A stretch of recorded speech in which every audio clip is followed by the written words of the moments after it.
Jadi salah satu amalan yang baik supaya kita ni tidak dimasuki oleh jin dan setan ialah masing-masing kita ada pemukul lah, kayu ke, roller ke, tak apa-apa, kita selalu ketuk tapak kaki. Ketuk sendiri boleh, bawah tapak kaki, atas tapak kaki, jari-jari kaki, buku lali, dekat tumit, dekat labu betis, dekat keliling lutut. Kalau tuan-tuan buat macam ni, tuan-tuan, risiko diserang penyakit stroke akan berkurangan. Kalaupun tidak hilang semuanya. Kerana saya dapati pakar-pakar perubatan moden di akhir-akhir ini, mereka sependapat penjagaan kesihatan manusia di tahun-tahun yang akhir ini sudah berubah. Kalau satu masa dulu mereka kata jaga perut macam Rasulullah, tapi pandangan yang terkini nak jaga kesihatan diri, jagalah kesihatan kaki.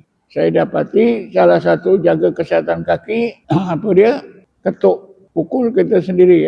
Kalau tidak gunakan kayu pun kita boleh tepuk. Macam ni, tepuk kuat kat tapak kaki, labu betis. Selain daripada itu, sapu, garam dengan air cuka. Kalau tuan-tuan buat macam tu, insya-Allah angin-angin yang meresap dalam kaki ini akan hilang. Risiko diserang oleh stroke akan berkurangan. Sebab itu siapa-siapa yang nak mengelakkan penyakit stroke ni, datanglah mana-mana jemaah saya yang pandai melakukan perawatan RSI ni, ketukan ni. Mintalah ketukan di tapak kaki, tapak tangan. Bila angin-angin ni keluar, pecah, maka risiko stroke tu akan berkurangan. Dan saya dapati orang lelaki maupun perempuan yang selalu diserang stroke ni, sebelum diserang stroke tu saya biasa perhatikan sifatnya pemarah. Ini salah satu Jadi siapa-siapa yang ada sifat pemarah, jaga-jagalah.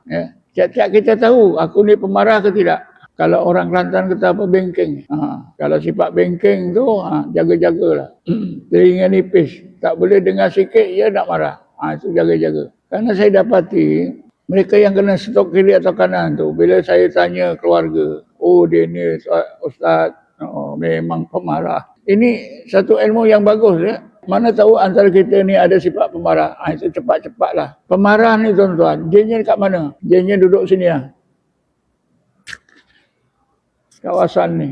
Dia duduk dekat dagu, kiri kanan, sampai telinga, duduk tulang ni. Kadang-kadang dia bertingkat kat belakang. Sebab itu dia mudah marah. Tapi apabila kita ketuk kaki, sikit-sikit, nanti insya-Allah hilang. Kalau mandi, gosoklah dengan rimau dan garam dekat sini. Gosok lama-lama lah, bukan 1-2 minit. Gosok lama-lama, tepuk-tepuk. Dengan tepukan, insya-Allah jin-jin itu dia tak boleh duduk.